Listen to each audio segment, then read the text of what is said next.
Welcome to the Brew Crew Review Podcast, the show by fans for fans of your Milwaukee Brewers.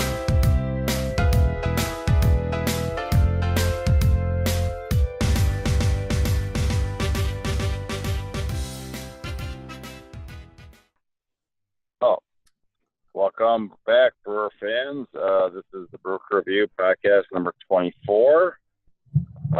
Joining me is Scott and Vince, and Chad's not here. Where's Chad? I'm on that. Let's see, what is today? I believe he's on some type of bar league softball, something about, that was more important or something. I'm not sure. He might be getting a fish fry at, what was that place called? Clifford's. Clifford's, there it is. Yeah, could be getting a Clifford's fish fry with Dennis Cobb. He loves Clifford's. Yeah, that's right. That's right. He would do that and then stay at Miss Copsy's. That's right. All right, guys, let's get this started. What do you say? There we go. That's it. All right. There we go. Scott. What are we talking about today, Craig? Give us an intro. Vince has got the rapid nine for us to set up the play questions. That'll be exciting. We're going to have to, because Scott takes about 2 minutes per answer, we're going to have to allot for at least 18 of the 20 minutes of this episode on that. Thank you. So we'll try to give the people what they want. But I'm thinking we should do a Hall of Shame induction here to start off. Craig, why don't you give us your Hall of Fame? Let's hear that right away. I want to do that right away. Craig, what's your nomination? Who are you nominating for the 2018 Milwaukee Brewers Hall of Shame Review Edition? Well, I'll tell you what, guys. Back in 2006, he batted .230 with a .248 on-base percentage for the Milwaukee Brewers. Chris Magruder. His name? Kevin Mench. Oh, wow. You used to love that guy. I can't believe this. This is crazy. 126 at-bats. He only had one home run. You were so strange. You were so excited. Do we want to replay that a little bit? Tell that story. Like when it came out that we made that trade, we were actually in Nashville at a Motel 6 with Tom Bodette. And thank you. And we're still sponsored by Motel 6. We should throw that out there. Yep, absolutely. And Craig actually picked up a chair and threw it across the room. And it wasn't like a light chair, like a folding chair. It was like a desk chair with rollers on it. Like this was a legit chair, and he threw it across the room. So let's give our fans a quick recap for those of our fans that were too young to remember that because it was 12 years ago now. He also punched the TV.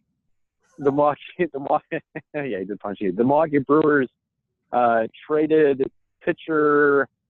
We traded outfielder Carlos Lee. Outfield prospect Nelson Cruz, and who am I missing besides those two? Was there anybody else in that trade from our perspective? Prospect to the Texas Rangers in exchange for star outfielder Kevin Mench and closer Francisco Cordero and outfielder Lance Nix. Ouch. Oh, that was a good one.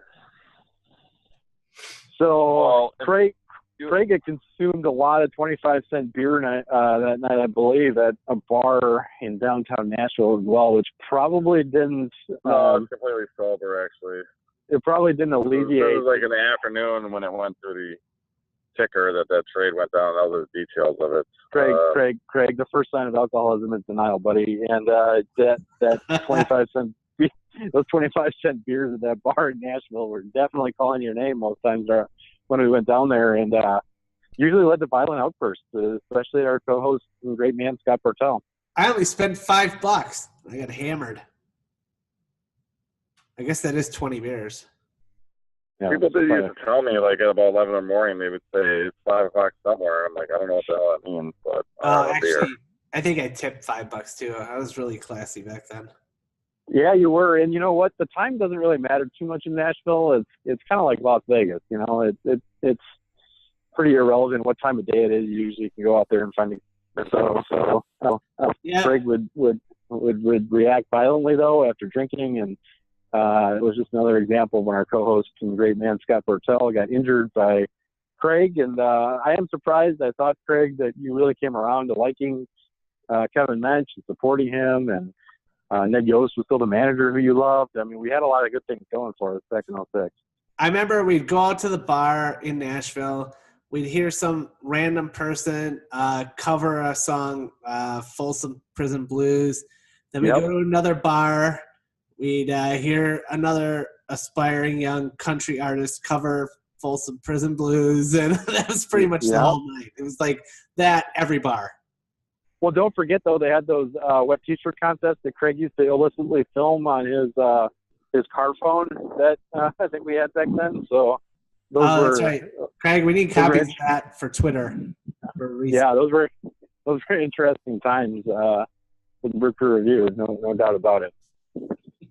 Oh, you know what? For someone that used to really like, I don't know, I guess wet T-shirt contest, I used to like spring break. I used to be able to go to bars. I don't do any of that anymore. I'm retired from spring break. I no longer go to bars. However, once for someone who liked those things and no longer kind of past their prime on that, I did find one thing that kind of fills the void a little bit, and that's being able to be a wedding DJ. These ladies really know how to clean up. I'll just leave it at that. Do you ever have do you ever host wedding gown contests, Craig? No, I tried to do a wet T-shirt contest at one wedding, but it didn't go over so well. So we don't have enough time to talk about that. Craig, I would love for you to pull an Adam Sandler and be an actual wedding singer. I think every woman in the world would probably get very turned on listening to you sing Little Red Corvette. Yeah, Little Red Corvette. Didn't Billy Idol do a song called "Wet Wedding" or something? Pretty close. Nice day for a wet T-shirt wedding. It'd be a wet wedding if Craig sang it. Boom. Unfortunately, I don't get the white weddings. I only get hired for the white trash weddings, unfortunately. But what can you do? Well, stay classy. Stay classy, West Dallas. By the way, if you're looking back to Kevin, man, I think Craig, how terrible. Craig is actually broadcasting from a Taco Bell in West Dallas, Wisconsin right now, so there is that. I know that we could focus on how much of an amazing human being I am. Instead, we're supposed to be focusing on this Hall of Fame induction on how terrible of a human being Kevin Mench is. Well, we're still far behind. What? My favorite Mench memory is when he was hyped so much at his Brewers debut. The Brewers telecast actually broke coverage of the game to show Kevin Mench arriving at Miller Park and walking through the home clubhouse tunnel towards the dugout after he got his uniform on, as though the Brewers had just made their big midseason acquisition to contend rather than selling off pieces like, Nelson Cruz, perennial candidate to lead the American League in home runs for the next 10 years running, 12 years running, or Carlos Lee, who was our lone all-star that year, or 2005. Nothing like trading those guys to get future Hall of Famer Kevin Mench. Well, I think I don't even think it's worth going over the numbers. It's not even worth going over the numbers. He was horrific for the Brewers for a year and a half, and then actually pretty interesting. His last year before he just had days out of baseball for being such suckage, he was actually a Washington National in 2010, and in 27 at bats had a .11 OPS. Didn't he also play for the Blue Jays after us, or am I misremembering that, Craig? Did you have one of the interns look that up? Yeah, no, he did. In 2000, he played for us 2006 and 2007, horribly, and then for 2008 with the Blue Jays, he had 243 for them and 115 at bats, and with 0 home runs. Anyway, and then he finished with the Nationals, 27 at bats with the Nationals. He had 3 hits and 1 RBI. Well, he did homer in 7 straight games. He homered in 7 straight games, but not for us. The Rangers. That week, he did more for that team than he ever did for us. My predominant memory of Kevin Mench in person, because I wasn't there in person when he made his illustrious Brewers debut, like Superman walking through the tunnel, but I did witnessed while working in the Brewers ticket office. You know, we got to take breaks every now and again or all the time. And I remember walking out from the ticket office to the seating bowl before the gates opened to the stadium and just watching some batting practice. And all the other Brewers were, for the most part, working on their hitting skills or their bunting skills. And Kevin Mench was idly throwing a football to himself on the field. So there was that. That is my predominant. He was a huge football fan and would always, have a football on him. An idiot. Anyway, that's about enough of that. So yeah, Kevin Mench, terrible. Officially, Brew Review Hall of Shame forever. Congratulations. You suck. So all right, let's move on to our Steppin Up. He's a member now of the Brew Review Hall of Shame, and I believe also probably the Buckethead Brigade. I remember that guy had a huge head. Absolutely. So I'm sure I'll get his hardware in. Buckethead Brigade. You guys remember that? Yep. We do, but I'm not sure if any of our listeners do. That's all right, though. Oh, well. Sorry, you guys cut out. What did you say, Scott? If we remember the Buckethead Brigade. I remember that. In fact, I think I still got a T-shirt somewhere in a dresser. So, yeah. I'm going to check on eBay if we have any Buckethead Brigade shirts. Did you guys hear me about those deer? There's now 2 of them. They're crazy. That's crazy. All right, let's go with the Rapid 9, guys. We're running out of time, probably. No, we got plenty of time. Scott, take your time on all these, and don't worry about anything. Just take your time and give us very detailed, real short answers, Scott. Just take your fire time. It off. No explanations, really. That's optional. Whatever Craig says is optional, and you can just say is what you need to. All right, guys. First inning. Let's go with an order here. Great man, why don't you go first, and then Craig, you follow up the great one. All right, first inning. Okay. Who will end up the team leader in home runs for your 2018 Milwaukee Brewers? Tough call. I think I'm going to say Thames just because I think he's going to get the most at bats, and I think he's had a good shot anyway, I guess. All right. Craig? I'll stick with the horse that's out front and go with Travis Shaw, I guess. Yep, I'm going to go with Travis Shaw as well. I think the team's missing, like 5 weeks of the year is going to be a bit much to overcome in terms of the home run race. So I am going Travis Shaw as well. All right. If I thought Aguiar was going to get the at-bats, which, I mean, if he keeps hitting, I guess he could. Yeah, but now with James healthy, I don't think he is. So, I mean, I think he's going to play a lot, but he's not going to get the same amount of at-bats as he would have. So I think it'd be really tough for him to overtake Shaw, who's he does go through some slumps, but Shaw overall is going to put up some pretty consistent numbers, I think, power-wise at least. So my bet's on Shaw. We'll see. Okay, second inning, and again, Scott, take your time, but does Paul Molitor deserve a statue outside of Miller Park? We currently, and just for reference, we currently have statues for Hank Aaron and Robin Yount and Bud Selig and Bob Uecker. I don't know if I'm missing anyone or not. Maybe Warren Spahn, but Scott, do you think Paul Molitor deserves a statue? Boy, I mean, unless the Brewers want to wait, 10, 12, 15 years for a Josh Hader statue, I don't know who else is going to get one because I don't think Braun deserves one. A lot of people still hold it against Molitor that, he left and Yount stayed or whatever. But, I mean, he's a Hall of Famer, and he was a Brewer for a long, long time. By Brewer standards, and these aren't the same as, like, Yankee standards or something like that. By Brewer standards, yeah, he deserves a statue. If we're going to put Jeff Jenkins in the Brewer Hall of Fame, then yeah. Fair enough. He should probably get a day named after him, too. Igniter, Hall of Famer, the greatest leadoff hitter in Brewers history.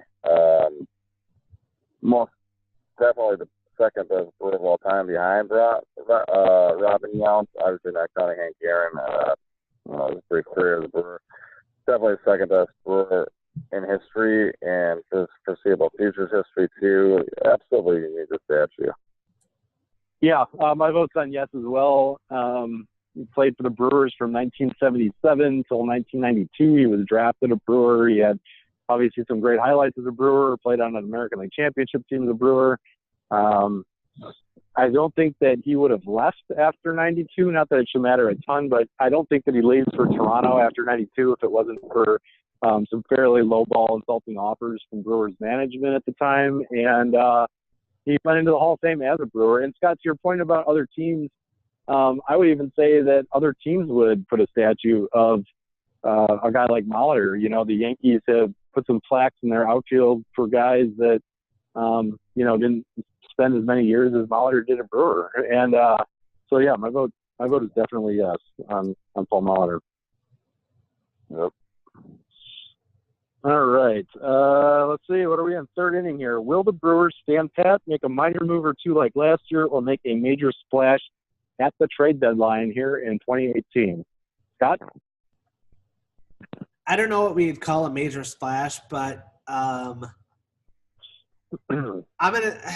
think it's going to be more than a minor move, but it's not going to be a major splash. So, well, major splash. I mean, you know the difference between getting Manny Machado or Jacob deGrom and getting Anthony Schwarzak and Neil Walker. All right, then a minor move, because we're going to be a lot closer to Schwarzak than we are Thor. Yeah. Okay. Pretty much, Craig? Scott. I think it'll be slightly more than we did last year, but it won't be a major move, and it won't definitely be so for Melvin type move as we already talked about. But yeah, I mean, definitely minor. Our co-host Craig is a bit muffled or breaking up a little bit, but I think he said it's going to be a little bit more than last year. And I will say that we do not make a major move at the deadline this year, but we do. I'm gonna actually agree with Craig wholeheartedly on this one. We do a little bit more than we did last year with Schwarzak and Walker and beef up a couple more than just two small areas of our team. So it's maybe three minor moves. Yeah, you never know. I think, like we talked about our previous podcast, I see us going for guys that are, you know, short-term solutions that aren't going to cost a ton of money, guys who are free agents at the end of the year. A stopgap. Yeah, a stopgap, so to speak. All right, let's go into the fourth inning here. Outside of Robin Yount and Paul Molitor, who has been the best Brewers number one draft pick in team history? What? Oh, man. I don't know. Scott, what sales is depending on you? Carmen Thomas? Or is he officially a senator? No. Technically, he'd be a pilot, right? Well, no, that's the organization. We can count him. Well, okay. I mean, I'm pulling up our first rounders because, unfortunately, I don't have them. I don't even have the good ones memorized. But I'm obviously going to have to go with Craig's favorite, and that is going to be the great Eric Arnett, right? I mean, it's going to be Taylor Youngman. We could do this for the next hour, so I guess I should just end it there. Okay, you said aside from who? Sorry, who were the people you? Aside from Robin Yount and Paul Molitor, who are pretty obvious answers. So outside of those two guys. All right. I guess it's got to be Braun. Okay, Craigers. Fielder. Yeah, my vote was for Braun as well. The guy's still with the team, and he is franchise all-time home run leader. He's been in the playoffs twice with the team, so I'm going to go with Braun as well. Honorable mention to Ken Tiny Felder. And actually, in all seriousness, I think BJ Surhoff deserves a bit of recognition. I don't think he's not going to be a franchise great like a Ryan Braun is, or obviously Yount or Molitor, but he was a solid guy for us for quite a few seasons, and I certainly don't think it was a wasted pick on a guy like BJ Surhoff. But you could go in like the Jeff Jenkins here. Yeah, I mean, you should throw Ben Sheets' name out there just because he's the only pitcher we've ever developed in the first round. Right, and that's a feat for the franchise. Him and Jeff D'Amico might be the two best pitchers we've ever taken. So there's that. Both were quite injured. Tico or easy, but it's for us. Yep. Okay. And Gary Sheffield may have had the best career out of any of those guys. Actually, unfortunately, many of those years were not with your Milwaukee Brewers. So we did get Matt Muskie for him. So that's good. Awesome. Number 5, fifth inning. Currently at 310, how many career home runs will Ryan Braun end up with as a Milwaukee Brewer? Oof. Yikes. 340. All right. And that's being awfully generous. That's assuming he plays out his contract. I'll go with 349, but it'll still be less Twitter followers than Scott's. That's not fair. Get for us. Yeah, Craig, you're going to have to chime in on our Twitter one of these days so that we can boost our ratings. Who did what now? Yeah, you might want to chime in on Twitter so we can boost our ratings with some mad tweet skills. All right, I'm going to go with. Don't tweet. I'm going to go with. I'm going to be a little optimistic. I'm going to say 375. Yeah, 375. He still has a few years left on that contract, and I think he can put up a few home runs here and there. We'll say 375. I will say this too, by the way, if you are a dedicated fan that really wants a Buckethead Brigade 2004 bobblehead featuring, of course, the great Bill Schroeder and Darren Sutton, you can get one for just $15 on eBay right now. It's a classic, wow. Classic thing. And Darren Sutton, a big fan of our show. I know we went to the Toronto series with our colleague Darren, and we had a great time back in 05. So that was good. We were really in our right. Probably sent him a copy of the movie too. Still kind of mad he stole some of my fries from when we were at like a Sabre meeting at Long Wong's. Still kind of upset about that. Craig and I went to one of those a few years ago too in Kenosha. Yeah, it was good. All right, number 6. Who is your favorite closer in Milwaukee Brewers history? Not really pitcher, but a closer specifically. All right.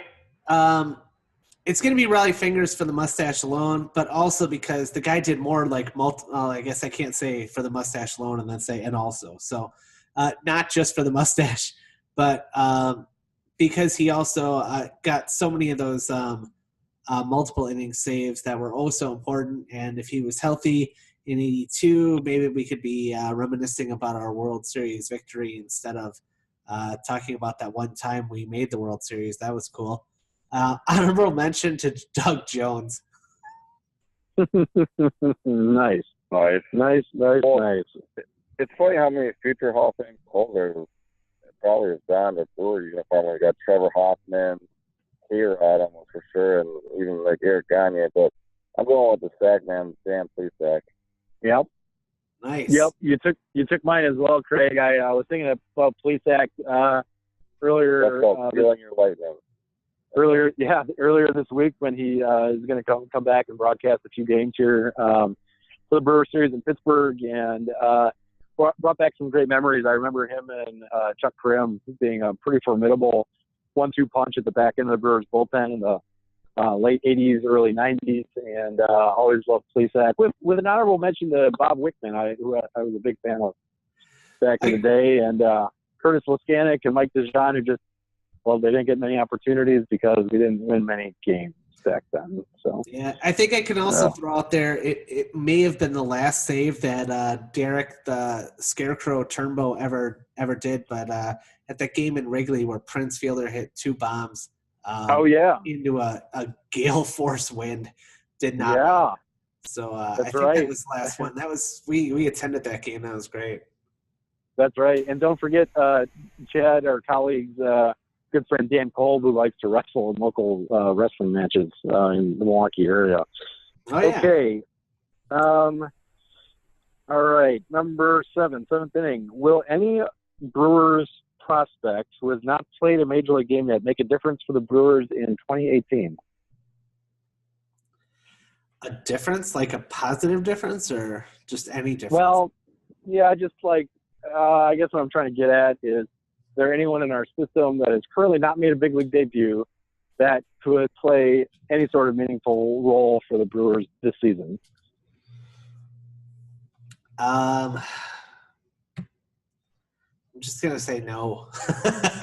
Yeah, there's been, we saw Freddie Peralta come up for one game, and it was only one game.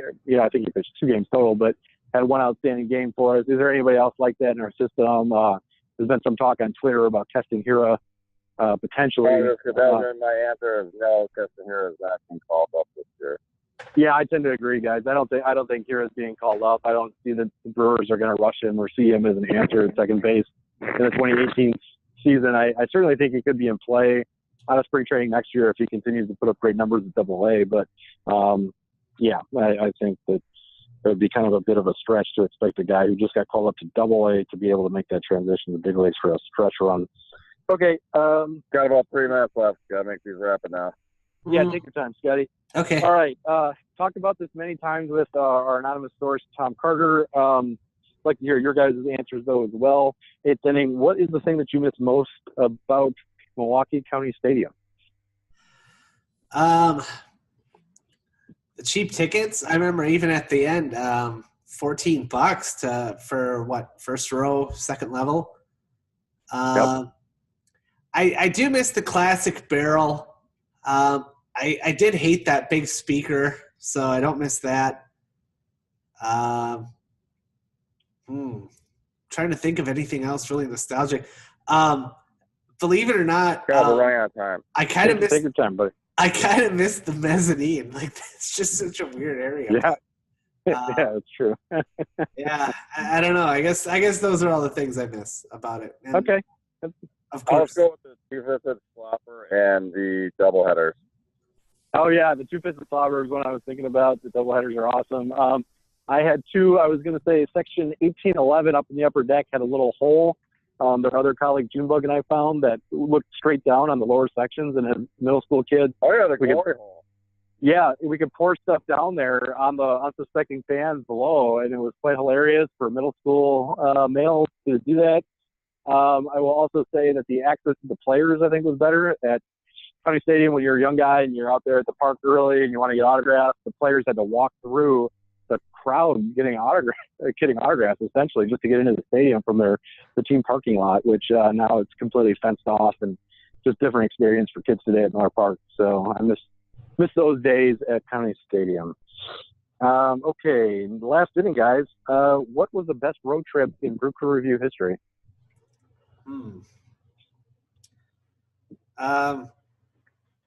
It has to be the one, to me, I think, where the only trip I think where we brought Little Rhino along, and we went to Detroit and Toronto. Yep, that's true. Although we did have to go to Canada, which was unfortunate. But yeah, I'm actually gonna have to go with the Rocky Point road trip one. Unfortunately, Scott was along for that one, so that was pretty epic. Yep, that was a classic trip. A lot of driving, a lot of swearing from Craig. That's where he gave up swearing, though, and we started him on his path of moderating himself and happiness and all that joy. But yeah, I'm gonna. Boy, there's so many good ones. I enjoyed the trip that we all took to, I believe it was Nashville, Atlanta, and New Orleans. That one might be right up there with the other ones you guys mentioned. I really enjoyed that trip. So yeah, I think I'll just say Nashville generally. Our trips to Nashville were a lot of fun. So Smoky Mountains, minor league baseball at the AAA level, and seeing a really good AAA team before they became stars at the big league level. Yeah, I remember when we were in New Orleans. I thought I found this unbelievable bar. We have less than a minute. All women, and it was like, wow, guys, we're gonna really do well here. But the women did not seem interested in men. Remember, Craig kept asking where they were all from. And it was like a good pickup. Or a memory with Scott and Chad. I'll just throw out there for podcast listeners to look up on the internet. Was the outhouse in Kansas or near Kansas City? Just look it up. The outhouse. Sorry, I missed that one, guys. Maybe know about it. Sounds wonderful. Well, guys, it was the only cornfield that was better than Field of Dreams. I'll say that. It was our own Field of Dreams. So sorry I missed that one. Scott, you want to cut off, guys? Give the fans our Twitter. Oh, yeah. It's at Brew Crew Review and then the number 1. Email your questions to brewreviewpodcast@gmail.com. Thanks for listening, guys. Yeah, you guys are classy, internet. We do it for you, mostly ourselves, but also you. Go Brewers. Go Brewers. Go Stay Brewers. classy, guys. Stay good.